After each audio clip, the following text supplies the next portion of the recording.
믿을 때 성령을 받았습니까? 라는 제목으로 함께 말씀을 나누도록 하겠습니다. 자, 이제 조금 지난주에는 추수감사절이라 광사님이 오셔서 설교를 하셨고, 좀 그 뒤로 생각해 보면 이제 바울이 겐그레아에 가서 서원이 있어서 머리를 밀었었죠. 머리를 깎고 재서원을 했었어요. 그 다음에 이제 바울은 배를 타고 에베소로 건너갔고, 그 에베소에 잠깐 머물면서 그곳에 자기의 동역자들인 브리스길라와 아굴라. 자, 여기서부터 성경이 아굴라와 브리스길라가 아니라 브리스길라와 아굴라라고 바꿉니다. 그러니까 이제 브리스길라 아내죠. 이 아내 되는 사람이 이제 교회의 리더급이 된 거예요. 그래서 브리스길라와 아굴라 부부를 그 에베소의 교회의 지도자로 남겨두고 바울은 다시 배를 타고 나서 가이사랴 항을 거쳐서 파송교회인 안디옥으로 돌아갑니다. 그래서 그곳에서 선교 보고를 하고 다사다난했던 제2차 전도 여행을 마치게 됩니다. 사도행전 18장 23절을 보면, 오늘 본문 그 앞에 23절을 보면 바울은 얼마 동안 거기 있다가 그곳을 떠나라고 간략하게 기록을 하고 있는데요. 이 간략한 기록이 이제 바울이 제3차 전도 여행을 시작하는 그 시작을 알리는 말씀입니다. 그리고 오늘 본문 이제 그렇게 시작해 3차 전도 여행을 시작하게 됐어요. 그리고 먼저는 완전 새로운 곳보다는 그 전에 개척해놨던 교회들의 이렇게 방문 순회하면서 이제 새로운 일들을 시작하게 되는 거죠. 자, 오늘 본문 1절은 그래서 아볼로가 고린도에 있는 동안에 바울은 높은 지역들을 거쳐서 에베소에 이르렀다. 그러니까 고지에서 이렇게 에베소로 이렇게 쭉 내려왔다는 얘기입니다. 그렇게 전하고 있는데요. 아볼로는 세례 요한의 제자로서, 성경은 아볼로는 세례 요한의 제자예요. 세례 요한의 제자로서 무슨 일이 있나요?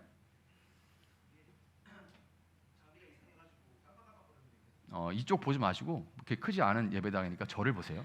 저를 보셔도 충분합니다. 제가 이제 목사로서 전에는 감사하지 않았던 게, 목사로서 얼굴이 큰 게 너무 감사합니다. 이제는 잘 보이니까요. 양들이 잘 보면 좋습니다. 목사님 머리가 너무 작아서 우리 목사님이 어딘지 모르면 안 좋죠. 근데 저는 목사만 1000명이 모여 있어도 금방 저를 알 수가 있어요. 너무 감사한 일이죠.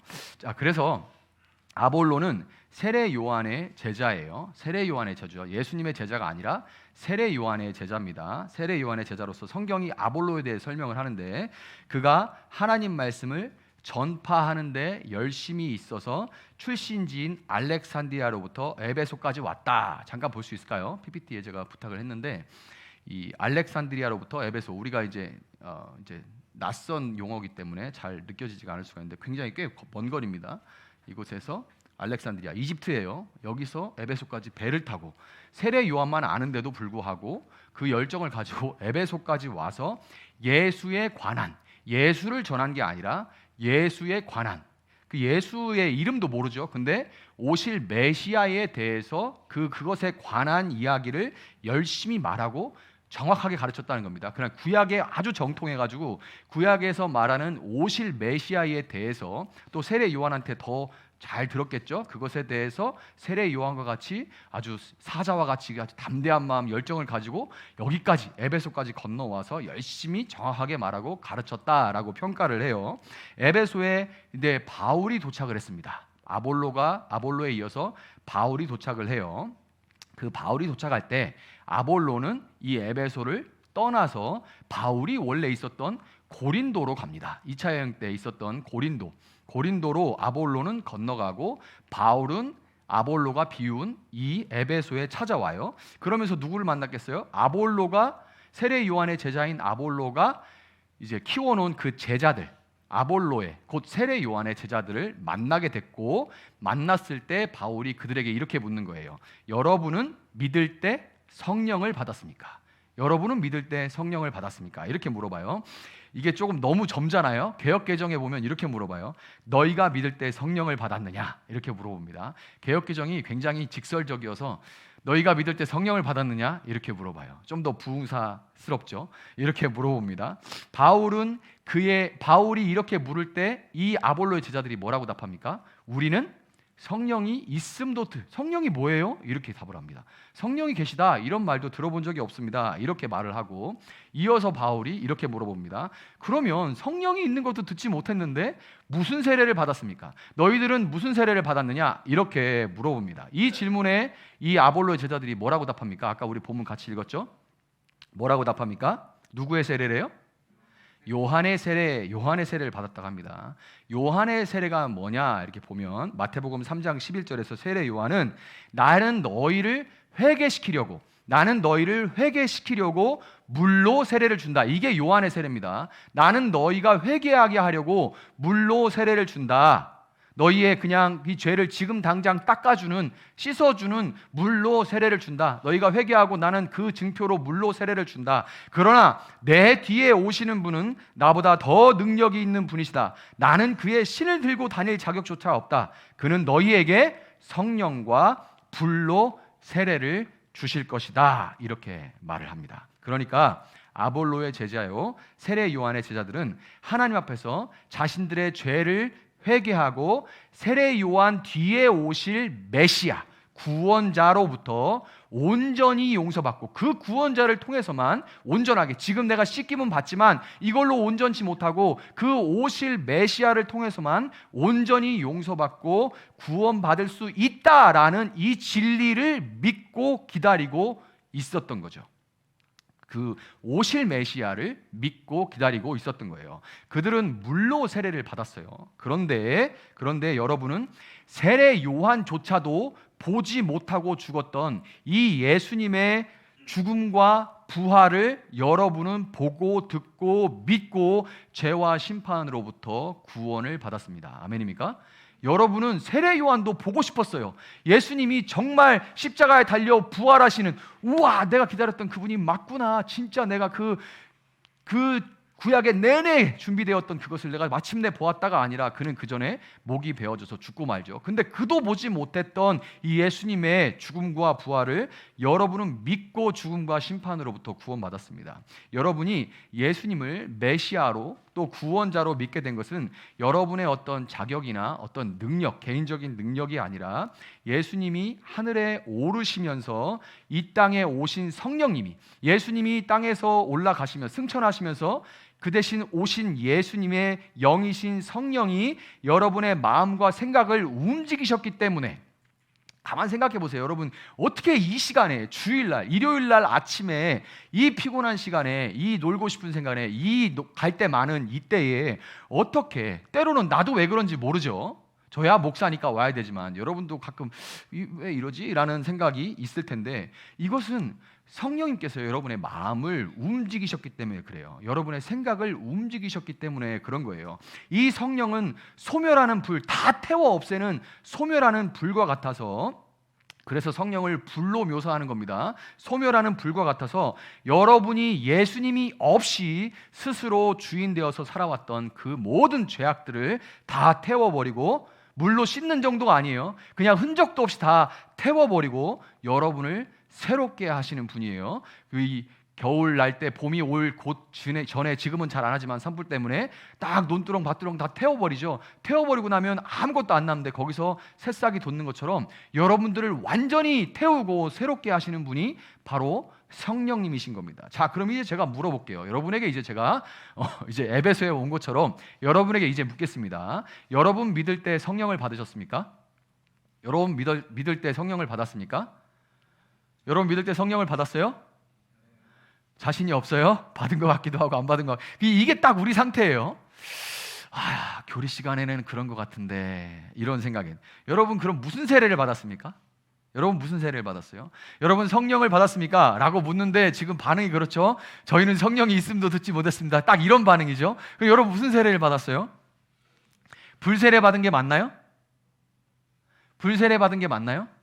불세례 받으셨어요? 받았다고는 해야 되는데 그렇죠. 자, 정말로 물을 붓는 거, 세례 때 물을 붓잖아요. 우리가 이제 장로교에서는 이제 선교적인 목적 이런 걸로 인해서 이제 기독교가 전파되면서 북극 이런 쪽으로도 전파되면서 침례하면 다 얼어 죽잖아요. 그래서 이게 진짜 선교적인 목적으로 세례로 바뀐 겁니다. 그래서 침례교는 지금도 우리가 이게 맞다, 담궈야 된다, 저도 가능하면 담그는 게 맞다고 생각해요. 그런데 아프리카에서 잘못 담갔다가는 주변 모든 악어들이 다 덤벼듭니다. 그러니까 이런 목적, 이런 이유 때문에 이 세례를 주는 거예요. 자, 그런데 이렇게 세례를 줄 때 물에 담그거나 아니면 물을 부어주는데, 이렇게 물을 부어주는 것처럼 불로 부음을 받았다면 우리의 구체적인 일상에서는 어째서 성령의 풍성함이 거의 나타나지 않는 걸까요? 우리의 일상에서는 성령의 풍성함이 왜 거의 나타나지 않는 걸까요? 그러니까 자신 있게 말을 할 수가 없는 거예요. 여러분, 캠핑 가서 모닥불만 쬐도, 모닥불만 피워도 주위가 밝고 따뜻해지는데, 왜 우리는 그냥 주위가 밝고 따뜻해지는커녕 그냥 매일매일 어두운 길을, 어두운 밤을 지나는 것 같이 우리는 느껴질까요?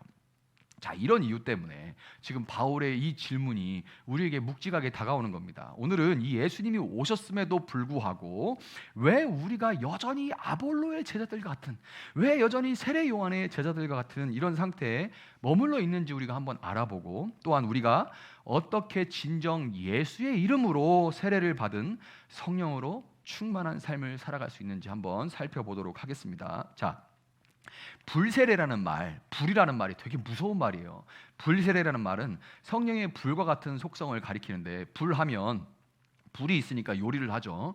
어제 불을 내내 피운 거예요. 하루 종일 불을 피워서 음식을 조리하고, 또 이렇게 추울 때 이것도 불이죠. 이걸 켜서 따뜻하게 앉아 있는 거죠. 뭐 창현이나 이런 애들은 그냥 아무리 추워도 막 열이 펄펄 끓어오르지만, 그러나 대부분의 사람들은 전 지금 여기 이게 안 와서 추워요. 그러니까 이렇게 불이 있어야 조리도 하고 추위로부터 체온을 지키는 인간의 삶의 필수적인 그런 요소이지만, 불을 생각해 보세요. 반대로 자칫하면 화재를 당할 수도 있는, 다 이렇게 소실될 수 있는, 화재를 당할 수 있는 두려운 존재가 바로 불입니다. 이와 같이 여러분, 우리가 성령을 얘기할 때 많은 경우에 성령님의 좋은 점들, 그러니까 우리가 생각할 때 좋은 점들, 그런 것만 얘기를 해요. 그래서 성령의 뜻을 따라서 살 때 성령으로부터 오는 우리의 삶을 풍성케 하는 그런 성령의 은혜를 우리가 늘 논하는데, 잘 얘기 안 하는 게 뭐냐면, 반대로 성령을 거슬러서, 성령을 계속 대적해가지고 거슬러 육체의 소욕을 따라서 살면, 육신을 따라서 살면 우리는 말리고 시들게 하는 성령의 또 다른 면, 그 은혜, 그것도 은혜죠. 그 은혜를 경험하게 됩니다. 성령의 일하심을 경험하게 돼요. 풍성케 하고 막 살리는 은혜와 반대로 육신을 따라 살면 어떻게 돼요? 소멸하게 하고 말려버리는 그런 성령의 일하심을 경험하게 됩니다. 육체의 소욕이라고 말할 때 여기서 육체라는 것은 이 몸뚱어리, 소마를 얘기하는 게 아니라 사르크스를 얘기하는 거예요. 부패한 성품의 총체, 하나님을 떠나서 자기 중심적인 시각과 목적을 가지고 내 자아 만족만을 위해서 살아가는 그런 삶을 의미합니다. 이게 이 육체의 소욕을 따라 사는 육적인 사람은 거듭나지 않은 마음의 성향, 다시 말해서 세속적인 마음과 욕망에 따라 살아가면서 그 욕망에 사로잡혀 있는 사람을 말해요. 근데 우리 믿는 사람이 이 얘기 들으면 살짝 반감이 일어납니다. 왜냐하면 믿는 사람은 원칙적으로는 더 이상 육적인 사람이 아니기 때문에 그래요. 우리 중에 많은 경우에는, 많은 사람들은 대놓고 육체의 소욕만을 위해 살아가는 사람은 거의 없습니다. 제가 볼 때도 그래요. 그래서 우리가 좀 불쌍해요. 왜냐하면 우리는 대부분 경계선에서 왔다 갔다 이렇게 살거든요. 이쪽으로 너무 가자니 내 인생이 아까운 것 같아. 이쪽으로 가자니 또 이게 좀 그렇게 하나님께 붙들려 살기는 좀 부담스러워. 이것 때문에 왔다 갔다 하는 삶이거든요. 그래서 우리가 완전히 육적인 사람이다 이렇게 말하기는, 믿는 사람으로서 그런 사람은 거의 없어요. 완전히. 그렇지만 너무나 안타깝게도 많은 믿는 사람들이 이 변화된 신분으로 살지 않고 아직도 육적인 사람처럼 살아가고 있는 거예요. 물론 육신에 속한 사람들과 완전히 육적인 삶을 살아가는 세상의 사람들과는 다른 점은 있습니다. 그게 뭐냐면 그들 안에는 성령이 거하십니다. 한 번 여러분에게 찾아오신 성령님은 이건 다른 교단과 다른 거예요. 우리가 붙들 수 있는 소망이죠. 한 번 여러분을 찾아오신 성령님은 절대로 여러분의 감정과 여러분이 어떻게 느끼는지와 관계없이 여러분에게 한 번 찾아오신 성령님은 여러분 안에 거하시고 새로운 마음과 성향이 새롭게 거듭났음으로 생긴 거예요. 새로운 마음과 새로운 것을 추구하는 성향이 여러분 마음에 생겼기 때문에 이 성령의 소욕, 영적인 갈망이 전혀 없는 것은 아니라는 차이가 있습니다. 이 차이는 굉장히 큰 차이예요. 그러니까 여러분이 지금 교회에 오는 거죠. 왔다 안 왔다 왔다 안 왔다 할 수도 있지만 어쨌든 성령의 소욕이 있는 거고 영적인 갈망이 여러분 마음 가운데 막 아주 강력한 어떤 설교를 들으면 나도 저렇게 되고 싶다라는 이런 마음들이 생겨나는 그런 차이가 있긴 있어요. 문제는 이런 사람들이 세상과 죄의 유혹에 미혹되어서 성령의 일보다 육신의 일에 더 강한 끌림과 애착과 갈망을 가지고 있다는 겁니다. 여기에 더 끌린다는 거예요. 우리 인생이 그래요. 어디에 더 끌려가느냐에 따라 달려 있는 거죠. 이처럼 여기서 마음이 둘로 나눠지게 되면 어떤 현상이 일어나게 되냐면 대개의 경우, 저를 포함해서 대개의 경우 우리에게 있는 이 약한 영적인 소욕은 더 강한 육적인 소욕이 추구하는 바를 따라가는 데다가 더 나아가서는 나중에 육적인 소욕의 수단으로 이용되게 돼요. 그렇기 때문에 하나님에 대한 열심마저도 얼마든지 세속적인 욕망을 위한 도구가 돼버릴 수가 있습니다. 이게 무슨 소리냐면 여러분이 대충 좀 떠올려보면 이런 거예요. 교회에 봉사를 많이 한다고 해서 헌금 많이 한다고 해서 그 사람이 영적인 사람이 아니라는 얘기입니다.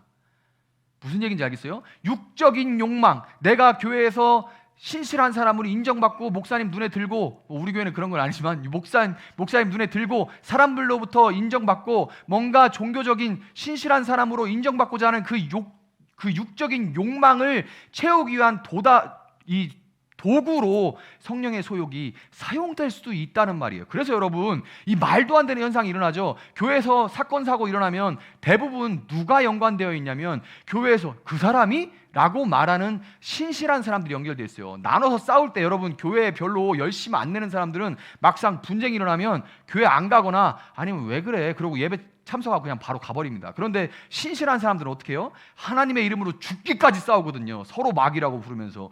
이런 일이 일어날 수 있는 게 왜 그러냐? 영적인 소욕을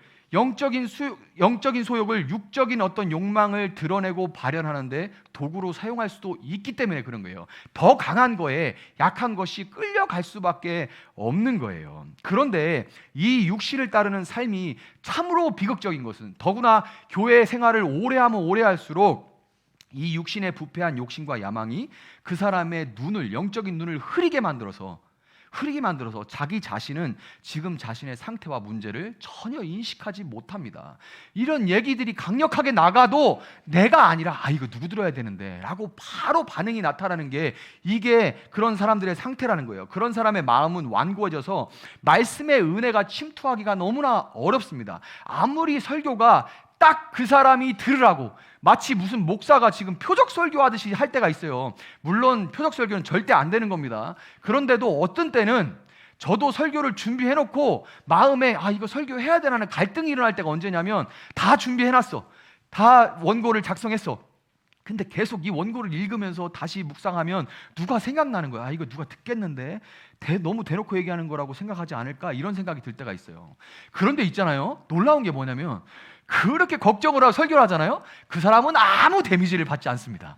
아무 데미지를 받지 않아요. 내 걱정은 정말 걱정이에요. 그리고 엉뚱하게 잘하는 사람이 막 울면서 목사님 잘못했어요. 제가 요즘 이런다니까요. 이게 설교예요. 참, 그 사람의 마음은 전혀 딱 찰떡처럼 그 사람을 위해서 설교하는 것처럼 말씀이 선포되어도 그 사람의 마음은 이 말씀으로 닳고 닳아서 은혜의 방탄이 돼버린 이 방탄 성도단 상태가 돼버리는 거예요. 그 진짜 안타까운 상태거든요. 성령님은 이런 사람들을 더 이상 말씀을 통해서 정상적인 방법으로 인도하실 수가 없기 때문에 이럴 때 어쩔 수 없이 성령의 소욕을 따를 때 풍성한 은혜와 반대되는 메마르고 마르게 하고 시들게 하는 그 은혜를 작동시키기 시작해요. 이걸 비상수단이라고 합니다. 이 비상수단을 동원해서 그들을 깨우치십니다.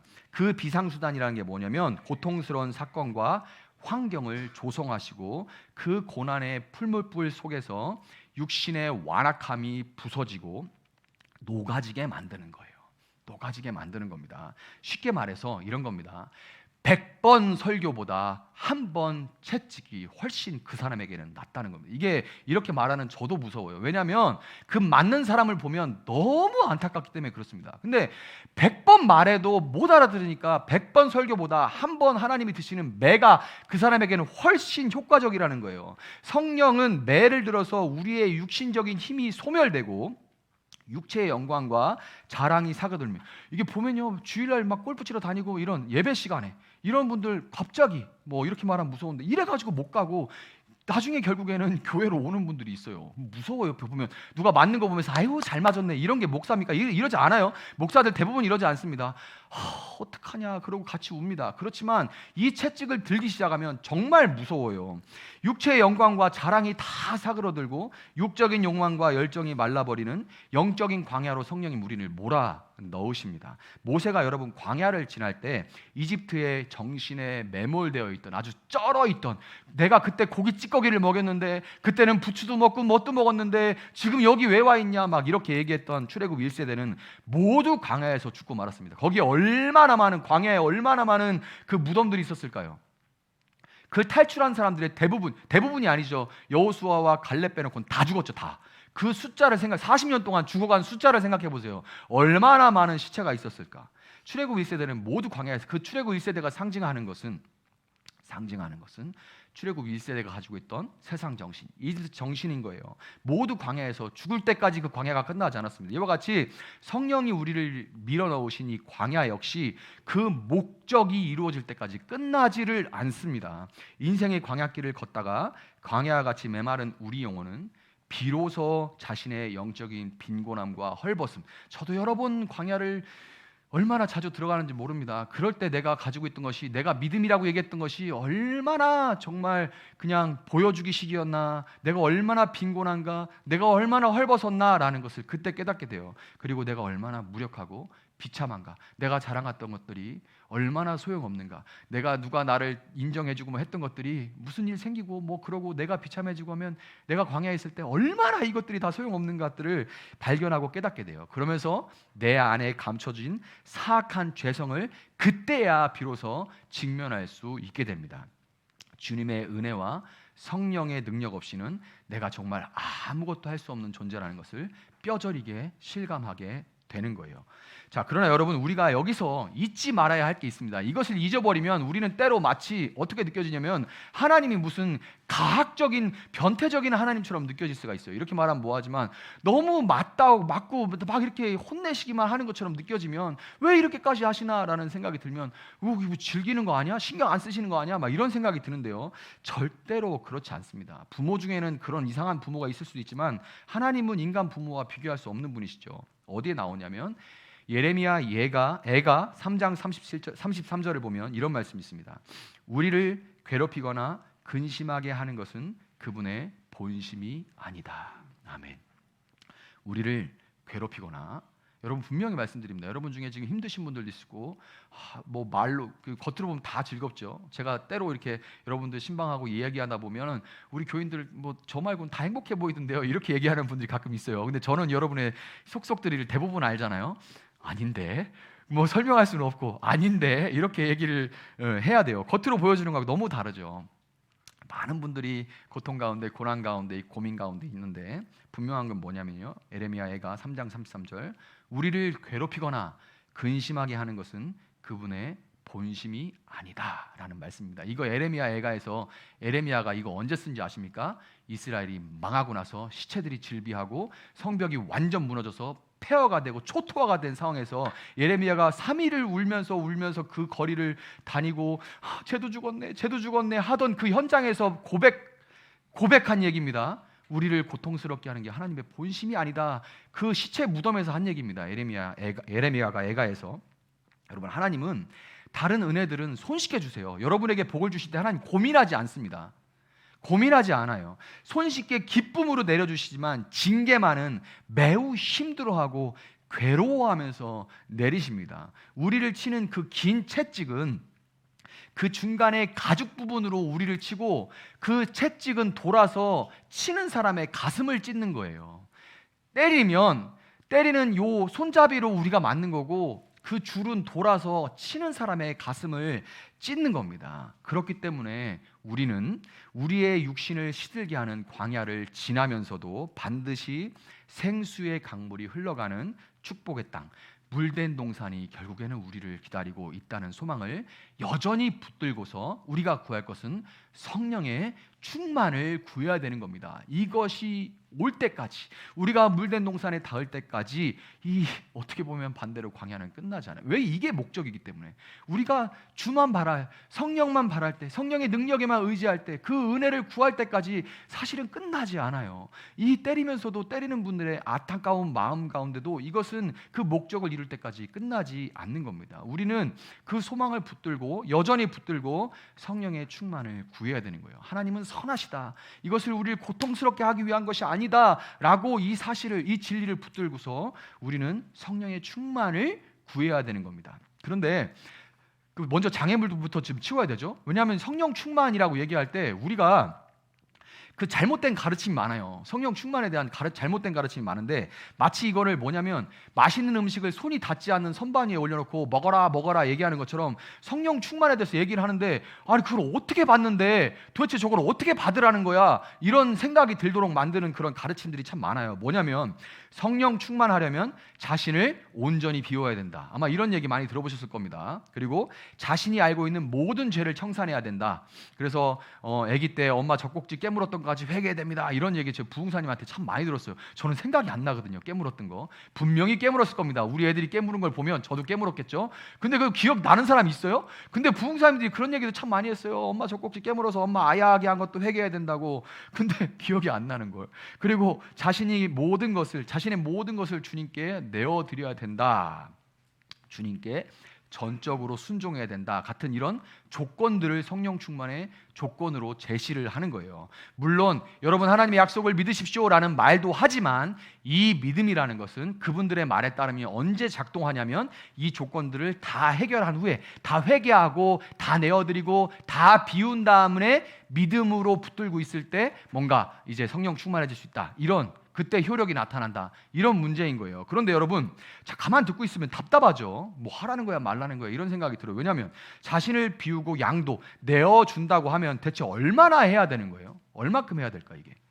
뭐 전 재산 다 드리고 뭐 이렇게 저 오늘 아프리카로 갈게요. 성령 충만 주세요. 이렇게 해야 되나요? 어디까지 해야 되는 거예요? 죄를 청산하는 거 역시 여러분 죄에 대해서 어떤 사람은 굉장히 예민합니다. 우리 가운데도 죄에 대해서 굉장히 예민한 분들이 있어요. 근데 어떤 사람은 괜찮은가 싶은데도 그 부분에 대해서 굉장히 둔감한 사람이 있어요. 그거는 기질적인 면도 있습니다. 굉장히 성찰을 잘하고 I형, 그러니까 뭐 MBTI로 하면 I형들이 더 자기를 성찰하고 좀 예민하고 어떤 문제에 대해서 예민하고 이런 분들은 죄라고 얘기하면 그 죄에 대해서 이렇게 말했대, 그 사람의 표정, 그 사람이 상처 준 건가 뭐 이런 것들을 생각하는데 막 즐겁게 이렇게 얘기하는 사람들은 그런 거에 대해 되게 둔해요. 사람마다 다 다른데 죄를 청산한다는 거니까 그 죄에 대한 민감도도 다르거니와 이미 자신의 죄를 다 청산하고 자아를 철저하게 비우고 주님께 전적으로 순종하게 되었다면 이미, 그러면 거기에 성령의 은혜가 뭐가 더 필요해요? 이미 그렇게 됐는데 성령의 은혜가 뭐가 더 필요합니까? 여러분, 이런 얘기들은 결국에 그 불을 자신이 스스로 붙이려고 하는 노력입니다. 스스로 불을 붙이고자 하는 노력이에요. 여러분, 성령 충만은 분명히 기억하십시오. 우리의 신실함에 대한 보상이 아니라 우리의 연약함에 대한, 우리의 실패에 대한 하나님의 위로요, 선물이라는 것을 여러분 꼭 기억하시기를 바랍니다. 성령 충만은 모든 믿는 자들에게 주어지는 하나님의 주권적인 은혜입니다. 하나님의 주권적인 은혜예요. 성령 충만을 우리가 받을 수 있는 모든 조건은 우리가 아니라 누가 했어요? 예수님이 십자가에 죽으시고 부활하심으로 모두 충족시켰기 때문에 우리가 감히 성령 충만을 받을 수가 있는 겁니다. 그렇기 때문에 우리는 어떤 율법적인 어떤 조건과 행위를 통해서 우리가 구원을 받는 것이 아니라 오직 믿음으로 구원을 받는 것처럼 그와 똑같이 십자가 앞에 나와서 그 보혈의 공로만을 믿고 의지함으로써 우리가 성령 충만을 받을 수가 있다는 것을 여러분 기억하시기 바라요. 이거는 절대 흔들리지 않는 겁니다. 여러분, 성령 충만이라는 것은 운동선수들이 가끔 이런 얘기하죠. 제가 뭐 부상 후에 제가 아직 체력이 한 10% 돌아온 것 같습니다. 한 50% 돌아온 것 같습니다. 이런 얘기들을 많이 해요, 운동선수들이. 여러분은 잘 모르실 텐데 예전에 그 선동열 선수가 일본에서 뛸 때 저는 그때 어린 마음으로 참 이런 생각을 했었는데 이런 얘기를 그분이 참 잘했어요. 제가 지금 40% 정도 돌아온 것 같습니다. 60% 그거 어떻게 이렇게 잘하는지 60% 정도 돌아온 것 같습니다. 80% 정도 돌아온 것 같습니다. 이런 얘기를 참 잘했어요. 그때 어린 마음에 무슨 생각, 도대체 언제 100%가 되는 건데 왜 맨날 100%가 되는 때가 없어요. 지금 60% 정도 돌아온 것 같습니다. 80% 정도 돌아온 것 같습니다. 이런 얘기를 하는데 성령 충만에 대해서 우리가 오해하는 게 뭐냐면 성령 충만이 이 운동선수들이 부상 후에 체력이 몇 프로 돌아왔다고 말하는 것처럼 우리 안에 양적으로 이렇게 차오르는 게 아니라는 거예요. 성령 충만이라는 것이.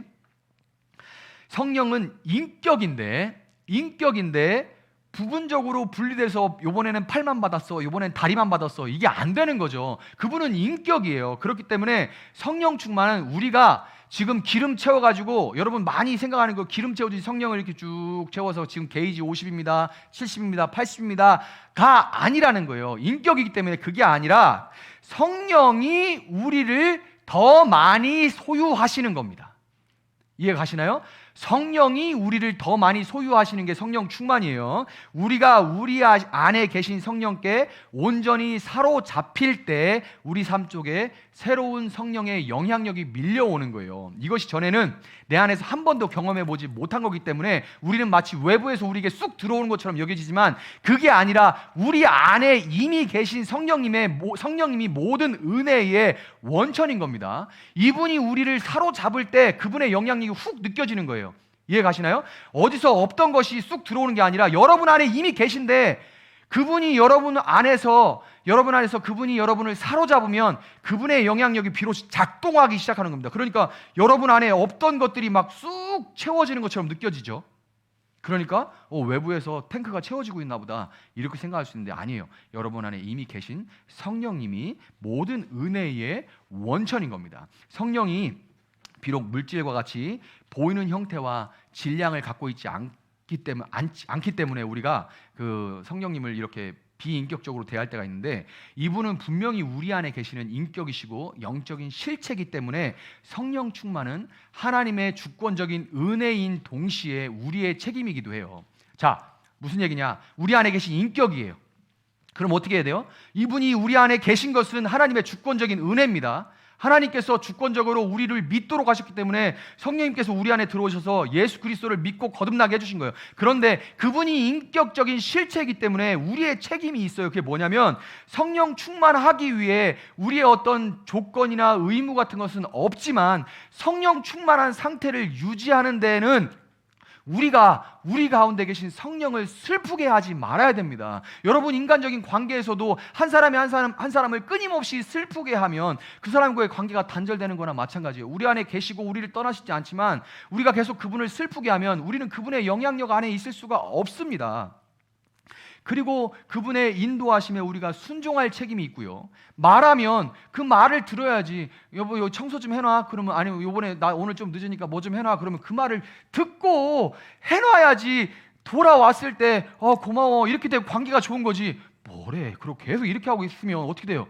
그러면 섭섭하죠. 오면 이게 계속 반복되면 나중에 서로 말을 안 하게 되는 겁니다. 딱 이렇게 되는 거예요. 우리는 그 인도하심에 순종할 책임이 있고 그렇기 때문에 우리는 죄를 버리고 성령을 따라서 거룩한 길로 행해야 되는 겁니다.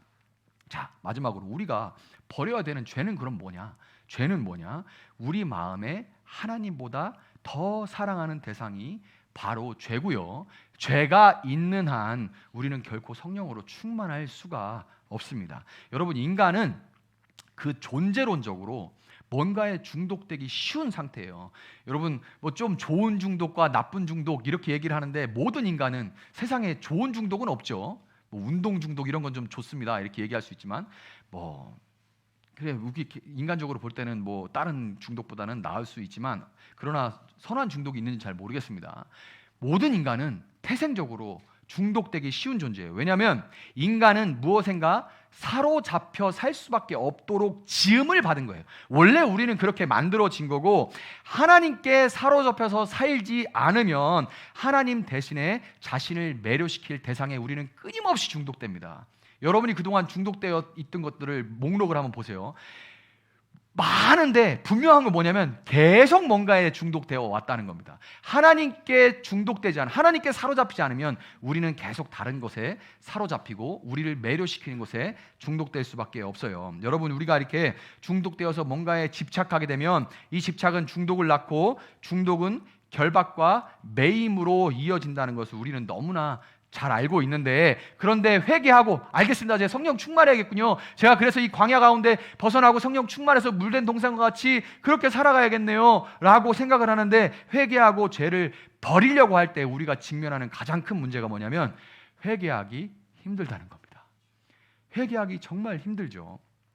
죄는 무서운 중독 현상이고요. 절대로 죄를 우습게 여기면 안 됩니다. 정말 왜 그래서 어느 날 보면 목사님들이 그렇게 오 하는 대단한 이름만 들어도 아는 목사님들이 팍팍 넘어지는 게 감춰졌던 이 중독들 때문에 그런 거예요. 죄는 정말 무서운 중독 현상이고요. 중독이라는 말 자체가 걸릴 중, 독독자입니다. 독에 걸렸다는 얘기예요.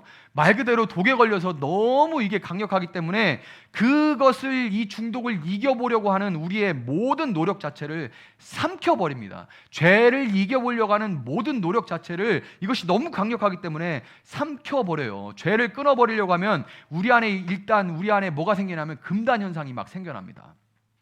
애들 핸드폰 못하게 해보세요. 하루 이틀 지나면 막 짜증냅니다. 막 씩씩거리고 막 괜히 막 이러고 다녀요. 이거 다 크고 작은 중독 현상, 이 금단 현상들이에요. 담배 끊는 사람 마찬가지죠. 술 끊는 사람 모든 금단 현상들이 나타납니다. 죄는 이 금단 현상이 우리의 의지를 분열시키는데, 한편으로는 죄에서 내가 헤어나오기를 원하면서도 다른 한편으로는 그만큼 그 에너지만큼 더 강력하게 그 죄에 계속 집착하고자 하는, 그 죄를 붙들고자 하는, 더 하고 싶어 하는 생각이, 이 양가 감정이 우리 안에 계속 들어온다는 거예요. 그러면 도대체 어떻게 하라는 거야? 도대체 어떻게 하라는 거야? 결국 안 된다는 얘기네. 도대체 어떻게 하라는 거냐? 그래서 이 고민을 하게 되면 이렇게 탄식할 수밖에 없는 거예요. 이게 누가 한 탄식입니까? 로마서 7장 24절에서 바울이 나는 비참한 사람입니다. 누가 이 죽음의 몸에서 나를 벗어나게, 누가 나를 건져주겠습니까? 하고 탄식하는 거예요. 이런 탄식을 한 번이라도 해보신 분이 있는지 모르겠어요. 어떤 사람들은 바울의 탄식이 믿기 전에 했던 탄식이다, 어떻게 믿는 사람이 이렇게 죄로 인해서 탄식할 수 있느냐, 이렇게 얘기하는 사람들이 있습니다. 그래서 로마서 7장은 믿기 전, 로마서 8장은 믿은 후, 이렇게 얘기하는 사람, 이건 진짜 안 믿어본 사람 얘기예요. 아닙니다. 믿은 후에, 믿으니까 죄에 민감해지는 거고, 믿고 나니까 누가 이 사망의 몸에서 끊임없이 죄를 짓고자 하는 그쪽으로 끌려가는 이 마음, 이 몸에서 누가 나를 건져낼까 하는 그런 탄식이 나올 수밖에 없는 거예요. 여러분, 그래서 중증인 중독자들을 치료하는 데 있어서 저도 이 교육을 받았었는데, 중증인 중독자들을 치료하는 데 가장 우선시 되는 거는 좀 잔인하지만 맨 먼저는 뭐냐면, 우선은 다른 거 없어요. 먼저 그 중독의 대상으로부터 중독자를 격리하는 겁니다. 먼저는 격리해야 돼요. 여러분, 알코올 중독자들, 마약 중독자들 많은 경우에 뭐 그 센터 들어가는 것도 좋은 방법이지만 좋은 방법이죠. 정상적인 방법인데, 끊게 되는 거는 대부분 감옥에 들어가서 1년, 2년, 3년 못 하게 되면 저절로 나와서 또 하게 되지만 어쨌든 그때는 안 하게 됩니다. 격리시키는 거예요. 이것이 1번입니다. 어떤 치료든 다 이게 1번이에요. 그렇기 때문에 여러분, 우리 인생에 고난이 많은 거예요. 그래서 우리는 광야길을 걸어가는 겁니다. 너무 슬프죠? 그래서 우리 인생에 광야길을 걸어가는 거고, 그래서 고난이 많은 겁니다. 그런데 여러분, 광야의 모든 시련과 연단은 우리를 변화의 길로 인도하는 방편일 뿐이지, 그 자체가, 광야길 고난을 겪는다고 해서 그 자체가 우리를 근본적으로 새롭게 하지 못합니다. 우리는 죄로 인해서 죽을 고통을 당하면서도 죄를 끊어버리지 못하는 참으로 가련한 죄 중독자들이에요. 이건 제가 너무 많이 느끼고 있습니다. 너무 많이 느껴요. 너무 힘들고 제 안에 올라오는 이런 죄성을 이겨내기가 참 힘듭니다. 죄를 끊어버리지 못하는 가련한 죄 중독자들이에요. 수없이 매를 맞아도 우리 안에 교만한 자아는 깨지지를 않습니다. 우리는 오히려 징계 속에서 우리가 얼마나 강팍하고 교만한지 그래서 죄에 또 철저히 매여 있는지, 그렇기 때문에 거듭되는 이 징계의 처방이 별 효과가 없는, 그렇게 맞아도 여전히 그냥 세상 좋아하고 그렇게 성령을 근심케 하는 길로 여전히 가고 있는 그런, 정말 이런 성령님께서 하시는 일이 나한테 큰 효험이 없구나라는 것을 깨닫게 될 뿐이에요. 그런데 여러분, 그때 이 탄식할 때 있잖아요. 그래서 로마서 7장과 8장이 붙어 있는 겁니다.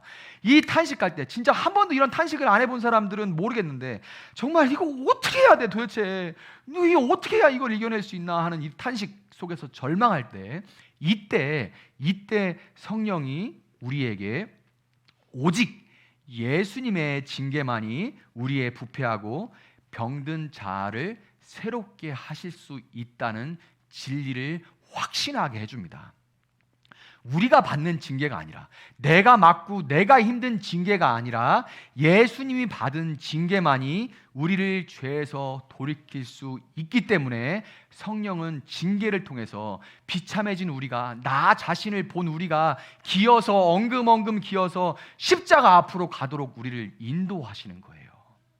우리 안에 있는 성령께서, 우리가 비참해서 진짜 내가 나를 따라서, 죄의 소욕을 따라서 그렇게 살아갔는데 결국 나에게 남는 건 고난과 역경 가운데, 내게 남는 것은 난 도대체 어떻게 해야 되지? 나는 어떻게 이런 존재냐라고 생각하고 넘어져 있는 그 자리에 성령께서 우리를, 내가 맞아서 변화될 수 있는 게 아니라, 매 맞고 학대받은 아이가 바르게 자라는 게 아니라, 그때가 아니라 성령께서 우리를 그때 너 대신 예수께서 이렇게 맞으셨다 하는 그 자리로 우리를 엉금엉금 기어가서 십자가를 붙들게 해주신다는 거예요. 성령께서 우리를 그 자리로 인도하시는 겁니다. 그 자리에서 오직 십자가의 공로만을 전적으로 믿고 의지할 때 우리는 성령이 우리 안에서 가득해지면서 이런 게 내 안에 이런 에너지가 있나? 라고 생각하는 그 성령님이 영향력을 발휘하기 시작하면서 그 성령의 은혜와 능력으로 죄에서 노임받을 수가 있어요. 여러분, 이것을 경험해야 됩니다. 우리는 성령으로 그때 죄에서 노임을 받고,